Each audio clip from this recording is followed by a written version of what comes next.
Hello everyone, this video is very helpful for those candidate जिनका exam 18 जनवरी और 21 जनवरी को Bihar SI का है और उसमें कुछ क्वेश्चन मैथ्स और रीजनिंग के भी रहते हैं।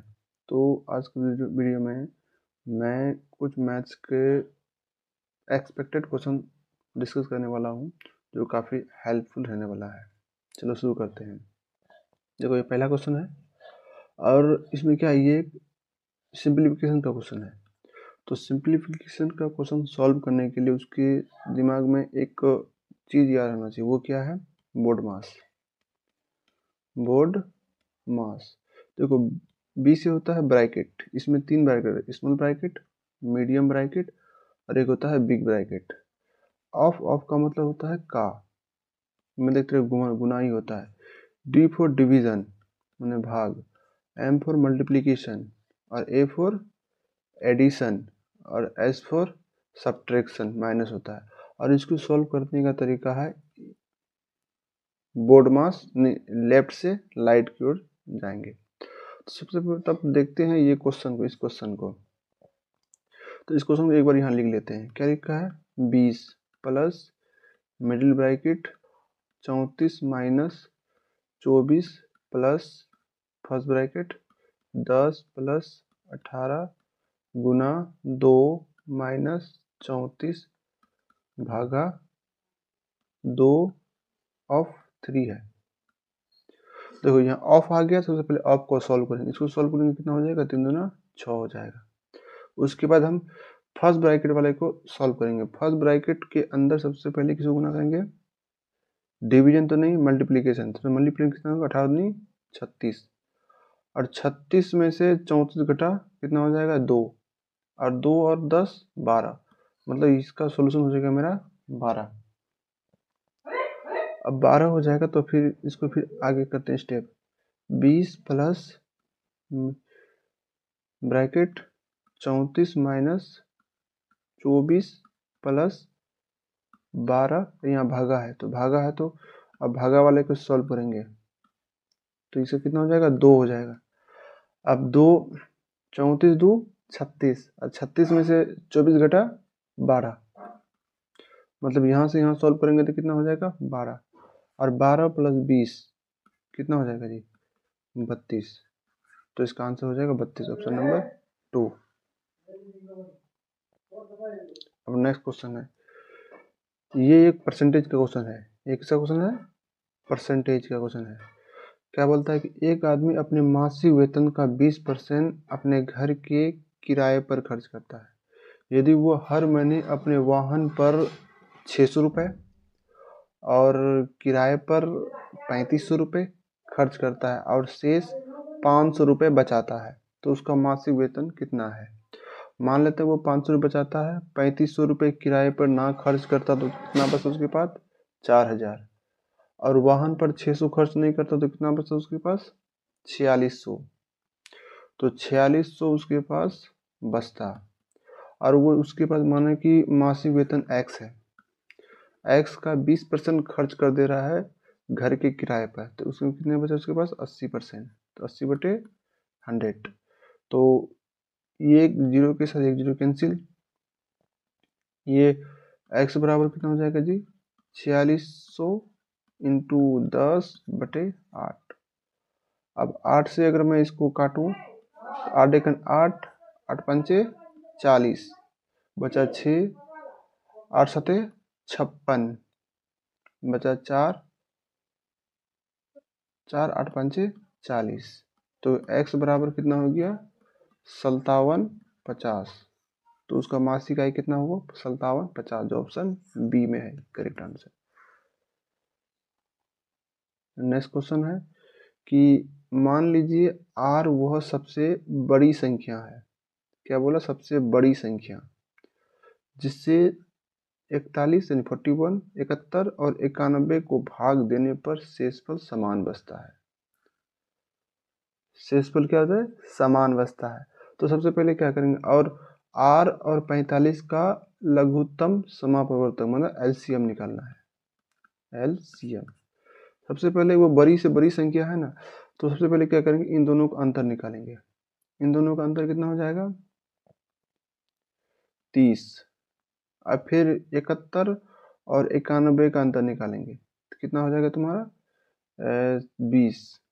फिर 91 और 41 का अंतर करेंगे कितना हो जाएगा 50। अब ये 50 जो निकला ना, इस 50 का क्या बोल रहा है जी, सबसे बड़ी से बड़ी संख्या, तो इसका एचसीएफ निकालेंगे।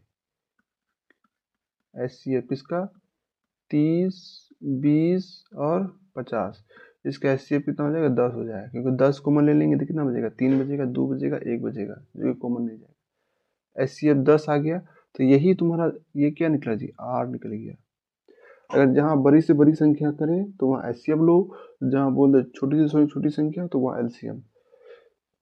अब क्या करते हैं, तो ये 10 और 45 का एलसीएम। एलसीएम एलसीएम कितना हो जाएगा, जैसे अगर मैं से दोनों से कॉमन लूँ तो 5 कॉमन जाएगा, तो यहाँ कितना बचेगा 2, यहाँ बचे 9, फिर यहाँ हो जाएगा 2 और फिर 9, तो कितना हो जाएगा 5 में 10 90, 90 इसका एलसीएम, और 90 ऑप्शन नंबर डी पर है।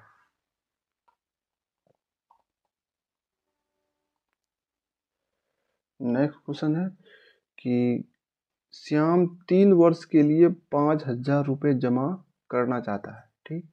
इन 3 वर्षों के लिए प्राप्त चक्रवृद्धि ब्याज 3 वर्षों में एक है 20%, दूसरा है 30% और 10%। तो अंत में उसका मिश्रधन क्या होगा, तो वो अंत में अमाउंट निकालना है। मिश्रधन मतलब क्या होता है अमाउंट। तो इसको एक सीधा डायरेक्ट फॉर्मूला से करेंगे कि जब हम अमाउंट निकालेंगे तो डायरेक्ट प्रिंसिपल लिखेंगे, प्रिंसिपल लिख लेंगे और सीधा क्या करेंगे, तो 30%, 100 का 30% कितना है 130/100 गुना 120/100 गुना 110/100। तो ये दो जीरो कैंसिल, इस जीरो के साथ ये जीरो कैंसिल, इस जीरो के साथ ये कैंसिल, ये जीरो के साथ ये कैंसिल और ये जीरो के साथ ये कैंसिल। अब इसको हम गुना करेंगे, कितना है जी 13×5 65 गुना 12 गुना 11। फिर हम 12×5 60 का जीरो, 60 का जीरो हाथ मेरा 6, 12×5 60, 12×6 72, 6 78, 72 6 कितना हो जाएगा जी 78 गुना 11।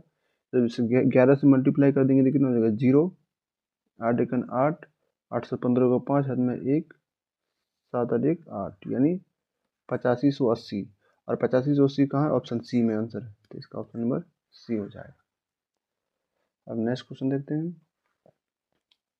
क्या बोलता है कि ए की आय बी से 40% अधिक है। मान लेते हैं ये ए है, ये बी है। ए की आय जो है बी से 40% अधिक है। मान लेते हैं बी 100 है, तो ये कितना हो जाएगा 140%।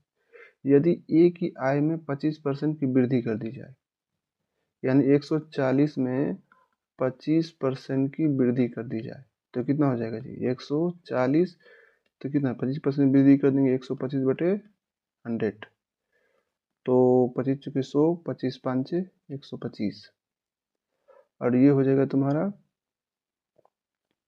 4 तिया 12, 4 5 20, 5 25 का 5 हाथ में 2, 5 से 15, 16 17 175 हो जाएगा। और फिर इसमें और बी की आय में 40% वृद्धि कर दी जाए, 40% की वृद्धि, तो कितना हो जाएगा 140। तो बोला ए और बी के संयुक्त आय में वृद्धि प्रतिशत, तो दोनों को संयुक्त कितना हो जाएगा 5 7 4 11 315, और ये 315 और स्टार्टिंग में कितना था जी 240, तो 240 में कितना वृद्धि हुआ 60 70 5 75 का वृद्धि हुआ। इसका परसेंटेज जैसे निकालेंगे, एक जीरो के साथ एक जीरो कैंसिल, और यहाँ कितना हो गया 750/24, फिर 2 से 12 दूनी 24, 3 दूना 6, 7 दूनी 14 5, इतना हो गया। तो 12 36 बचा 1, 12 एकन 12 बचा 3, 12 दूनी 24, 12 पंचे 7, ये 31.25, जो कि ऑप्शन नंबर ए है इसका करेक्ट आंसर।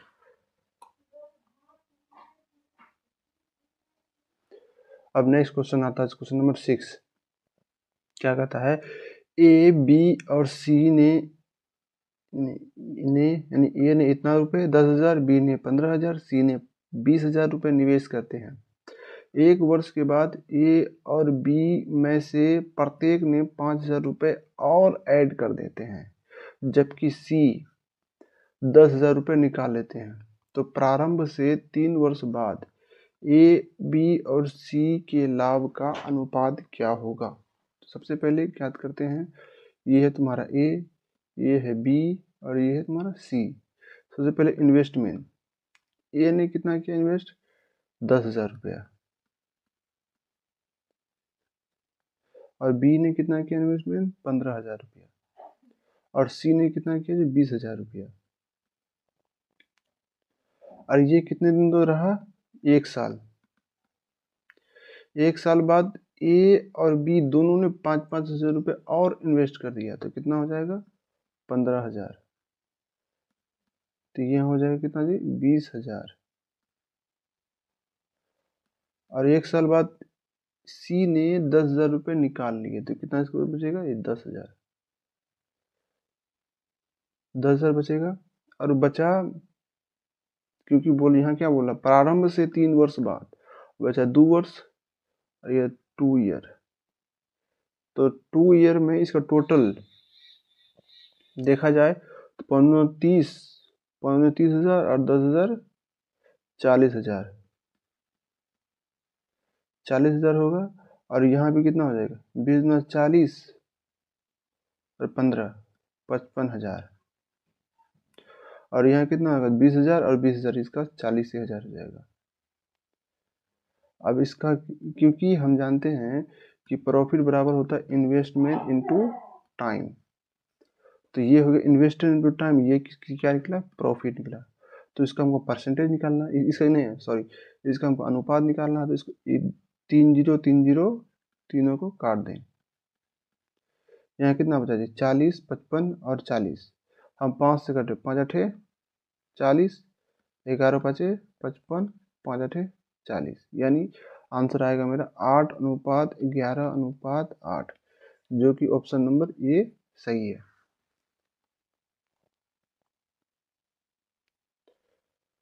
नेक्स्ट क्वेश्चन है कि 2 उम्मीदवारों के बीच चुनाव में एक उम्मीदवार को कुल वैध मतों के 48% मत प्राप्त होते हैं और 18% वैध क्या हो जाते हैं, इनवैलिड हो जाते हैं। यदि कुल मतों की संख्या इतना है 17,500, तो दूसरे उम्मीदवार को कुल वैध मतों का कितना प्राप्त हुआ। देखो ये 17,000 जो है, 17,500 ये टोटल मत है, जिसमें इनवैलिड इनवैलिड दोनों है, तो ये 100% हो जाएगा। हम वैलिड मत निकालना है, यानी कितना वैध मत है, तो उसमें 18% घटा देंगे तो कितना हो जाएगा, 82%। 42% क्या निकल गया मेरा, वैलिड मत निकल गया। अब इस वैलिड मत का कितना परसेंट जो है, यानी वैध क्या बोल, दूसरे उम्मीदवार को वैध मतों का की संख्या निकालना है। तो ये जो इसको जब सॉल्व करेंगे तो हमारा निकल जाएगा, क्या निकलेगा, 2 0 से 2 0 कैंसिल, यानी 175 इंटू 82, ये निकला मेरा वैध मत, वैध मत। अब क्या बोल रहा है कि वैध मत है, अब वैध मतों का 48% एक कैंडिडेट को मिल गया, तो दूसरे कैंडिडेट को कितना मिलेगा, 52% मिलेगा। तो ये तुम्हारा जाकर के 175 इंटू 82 बटे ये तुम्हारा 100% मत है, तो हमको निकालना है 52%। सबसे पहले क्या, 25 चौके 100, 25 साते 175, 4 से तो फिर 2 दूना दूसरी है 41 दूनी 82, फिर 2 से 26 दूनी 52। अब इसको मल्टीप्लाई करेंगे, 7 गुना 41 गुना 26 करेंगे तो कितना, 7 1 7 7 चौक 28 इंटू 26, फिर 2 से इसको मल्टीप्लाई करते हैं, 2 से भागा दे देते हैं, तो कितना 7 दूनी 14, 8 दूनी 17, हाथ में 1 दूना 4 1 5 गुना 13, 13 चौक 52 का 2, हाथ में रहा 5, 13 5 65, 13 78, 13 7 91 और 5 96, लास्ट में 62 आ रहा, तो इसमें तो ये तो होगा नहीं, ये भी नहीं होगा, और ऑप्शन सी जिसमें लास्ट में 62 आ रहा, तो ये इसका आंसर हो जाएगा। नेक्स्ट क्वेश्चन है कि एक नाव में यात्रा करने वाले 10 श्रमिकों का औसत वजन 2.8 केजी बढ़ जाता है। 10 श्रमिकों का औसत वजन 2.8 केजी बढ़ जाता है जब उनमें एक जिसका वजन 58 केजी है एक नए श्रमिक द्वारा प्रतिस्थापित कर दिया जाता है। मतलब एक व्यक्ति जिसका 58 केजी वजन है उसको निकाल कर एक नए व्यक्ति को उसमें जब चढ़ाया जाता है तो उसका औसत वजन 2.8 केजी बढ़ जाता है। इसका मतलब क्या है, 10 व्यक्ति 10 का वजन 58 केजी है, तो हम टोटल वेट निकालेंगे, कितना आ जाएगा, 10 केजी का निकल गया। अब देखो इसमें टोटल वजन कितना है, 580 है। अब इनमें से एक व्यक्ति x आ जाता है और उनमें से एक व्यक्ति 58 केजी का उतर जाता है, तो हमको निकालना है जिससे, और यहाँ जो है 580, इसमें 2.8 केजी क्या बढ़ जाता है औसत, तो इसको अगर 10 से मल्टीप्लाई करेंगे तो कितना हो जाएगा, 28 केजी, 28 केजी बढ़ जाता है। अब देखो 580 के साथ ये 580 कैंसिल, हमको x निकालना है, तो कितना होगा 28, ये माइनस भी पड़ जाएगा, प्लस 58, 8 8 16, हद में 1 5 7, मतलब जिस व्यक्ति को मैंने चढ़ाया था प्रतिस्थापित करके उसका वजन 86 केजी है, जिसके वजह से औसत वजन जो है 2.8 केजी बढ़ जाता था। इसका ऑप्शन नंबर ए सही हो जाएगा। नेक्स्ट क्वेश्चन है कि क्वेश्चन नंबर 9 है, क्या बोला, पाइप ए और सी एक खाली टंकी को 16 और 24 घंटे में भर सकते हैं। जैसे ए है, ये 16 घंटे में भर सकते हैं और सी इसे 24 घंटे में भर सकते हैं, जबकि पाइप बी भरी हुई टंकी को 12 घंटे में खाली कर सकते हैं। मतलब ये खाली करने वाला है। सबसे पहले इन तीनों का क्या लेंगे, एलसीएम लेंगे। एलसीएम कितना से लेंगे, सबसे पहले एलसीएम मानते हैं 2 2 4 से लेंगे, तो 4 चौक 16, 4 चौक 16, 6 चौक 24, 4 तिया 12, फिर लेते हैं इसको 2 से, तो क्या बतना है 2 3 3, फिर लेते हैं 3 2, तो यही होगा इसका एलसीएम, 2 दूना 4 8 तिया 24 दूनी 48, 48 एलसीएम हो गया, 16 तिया 48, 24 दूनी 48, 12 तो 36, 12 चौका 48, ये माइनस होगा। माइनस इसलिए होगा क्योंकि ये खाली कर रहा है। अब आगे क्या बोलता है, जब टंकी खाली हो तब यदि तीनों पाइप एक साथ खोल दिया जाए तो पूरी टंकी भरने में कितना समय लगेगा। तो पूरी टंकी को भरने में लगा समय, इसका टोटल कितना है जी, वर्क 48 यूनिट है। अब इसमें ये सब क्या निकला, एफिशिएंसी, ये भर रहा है 3 unit 2 unit 5 unit minus 4, 5 minus 4 मतलब हो जाएगा 48/1, तो मतलब 48 घंटा समय लगेगा। तो ऑप्शन नंबर इसका ऑप्शन डी हो जाएगा, यही इसका आंसर हो जाएगा। अब नेक्स्ट क्वेश्चन है क्वेश्चन नंबर 10। क्वेश्चन नंबर 10 क्या बोलता है कि एक पुलिसकर्मी है जो 120 मीटर आगे एक चोर को देखता है। मान के ये पुलिस है और ये चोर है, और दोनों के बीच की दूरी कितना है जी, 120 मीटर है। ठीक, तुरंत पुलिसकर्मी ने चोर का पीछा करना शुरू किया। यही पुलिस ने चोर का पीछा करना शुरू किया।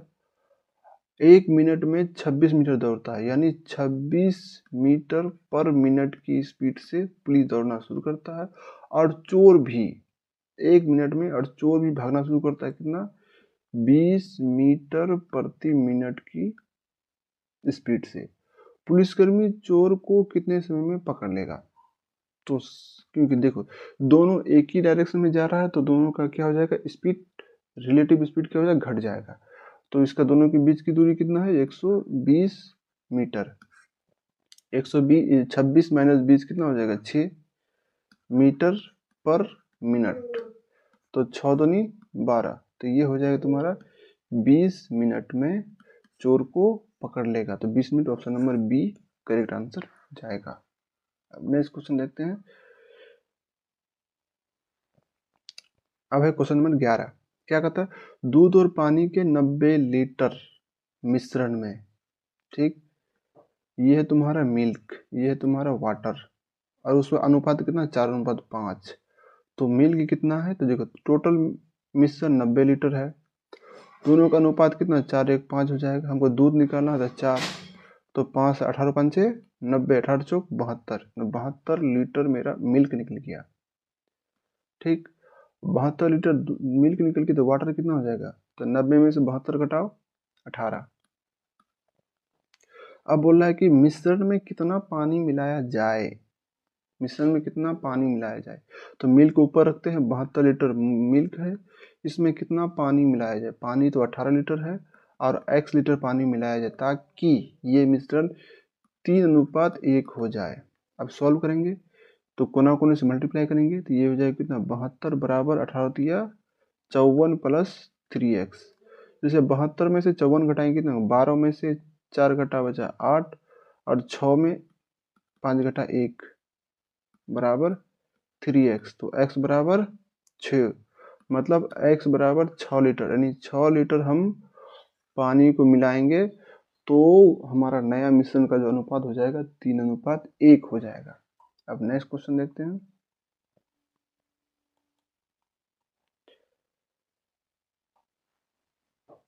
क्वेश्चन नंबर 12 क्या कहता है, ए बी एक काम को 330 रुपए में करने का वचन देता है। ठीक, ए जो है 11 दिन में काम को कर सकता है, ठीक, और बी 22 दिन में पूरा कर सकता है, लेकिन सी की सहायता से, किसकी सहायता से, सी की सहायता से इस काम को 6 दिन में पूरा कर देता है। तो इन तीनों का एलसीएम लेंगे, 11 एम जाएगा 2 और 6, तो 2 और यहाँ हो जाएगा 3, 11 में 22 दिया 66, 11 यहाँ हो जाएगा 6, यहाँ हो जाएगा 3, यहाँ हो जाएगा 11। तो ए का एफिशिएंसी कितना निकला जी 6, बी का एफिशिएंसी 3, और 6 3 9 हो गया, तो 9 9 2 11, मतलब बी का एफिशिएंसी कितना निकला जी, बी का एफिशिएंसी 2 निकला। देखो 330 रुपया जो लेता है टोटल 11 यूनिट के लिए, हमको निकालना है कि सी को उस कार्य के लिए कितना रुपए भुगतान करना पड़ा। तो सी का एफिशिएंसी 2 है, तो 11 दिया 33, तो 2 से मल्टीप्लाई करें 33 60 रुपया, तो सी को कितना रुपया देना पड़ा जी 60 रुपया देना पड़ा। ये इसका आंसर हो जाए ऑप्शन नंबर डी। नेक्स्ट सवाल देखते हैं, क्वेश्चन नंबर 13। क्वेश्चन 13 क्या कहता है कि एक मुख कार्ड को प्राप्त करने की प्रायिकता क्या होगी जब 52 कार्ड की गड्डी में से एक कार्ड निकाला जाए। एक कौन सी कार्ड निकाला जाए, फेस कार्ड। देखो हम जानते हैं कि फेस कार्ड कितने होते हैं, देखो उसमें 4 कार्ड होते हैं, 52 गद्दी में 4 फेस कार्ड होते हैं। एक होते हैं तुम्हारा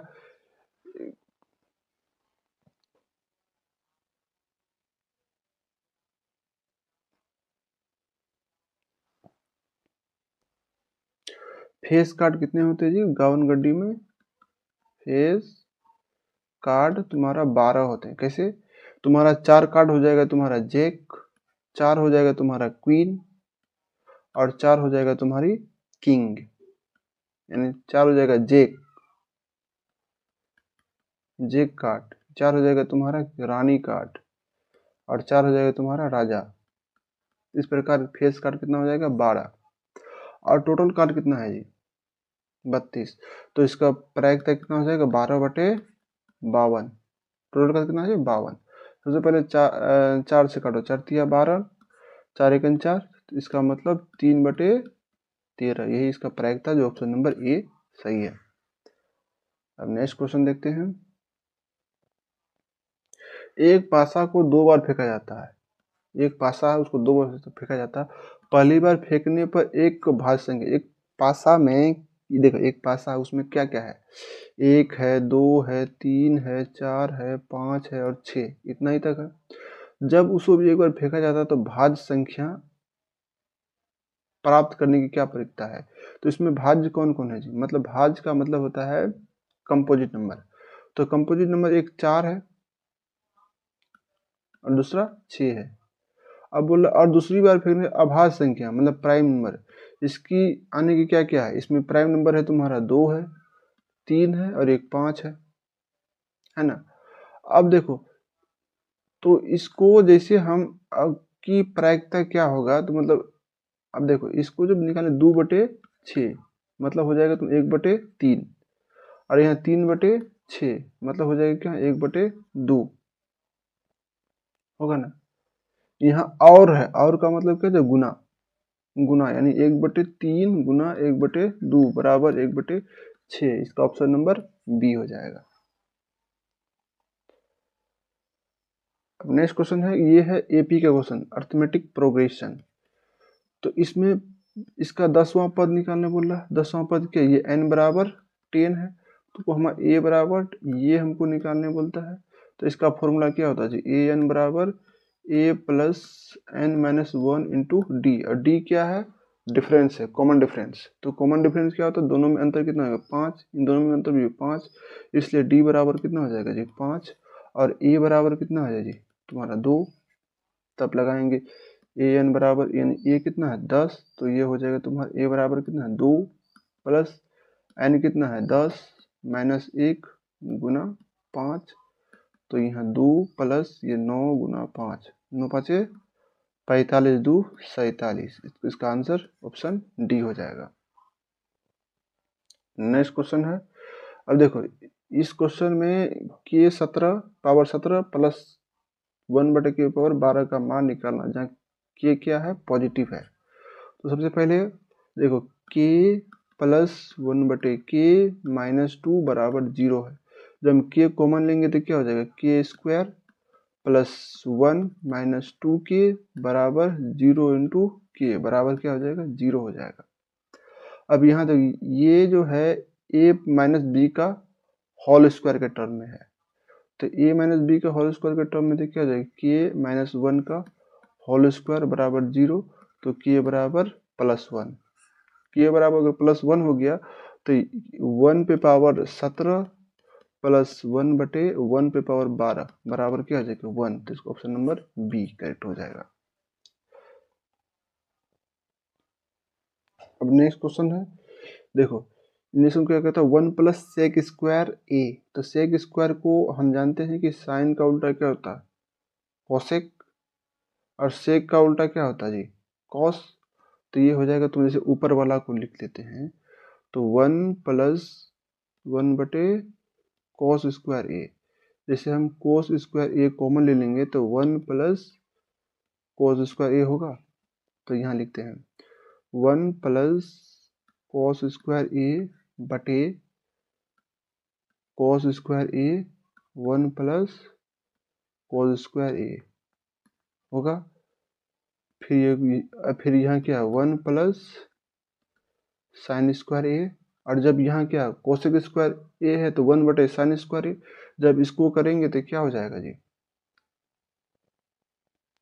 1 प्लस साइन स्क्वायर ए, और यहाँ जो नीचे जो रहेगा साइन स्क्वायर ये तो ऊपर चल जाएगा,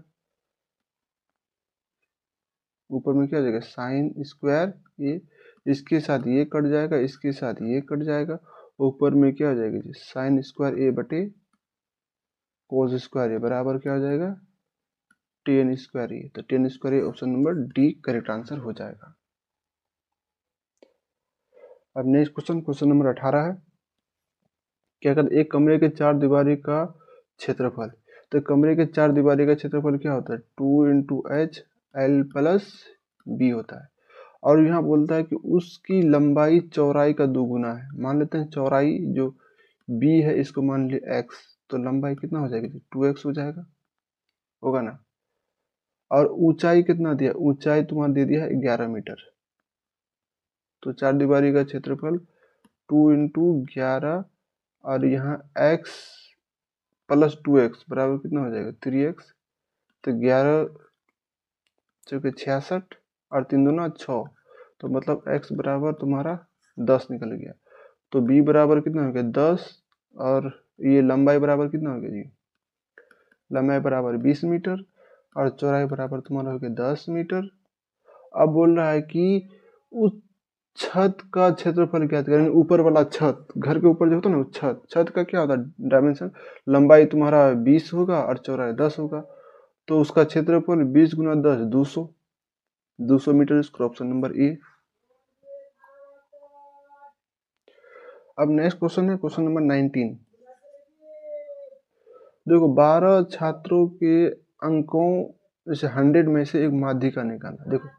देखो माध्यिका निकालने के लिए जो एक होता है, अगर ये ऑड होता है, विषम संख्या रहता है, तो क्या करते हैं हम n/2, और अगर विषम संख्या रहता है तो बीच वाला हो जाता है, मिडिल वाला। जैसे मान के 7 डिजिट है, जैसे मान के 5 है, 1 2 3 4 5, सबको बढ़ते हुए असेंडिंग ऑर्डर में सजा देंगे। सजाने के बाद जैसे बीच वाला है यही इसका माध्यिका हो जाएगा। अगर ये सम है तो सम के लिए क्या क्या करते हैं, n/2 एंड n/2 + 1 का औसत निकालते हैं। इससे पहले हमको इसको क्या करना होगा, एक सजाना पड़ेगा असेंडिंग ऑर्डर में। असेंडिंग ऑर्डर में अगर मैं सजाए तो सबसे छोटा कौन है जी,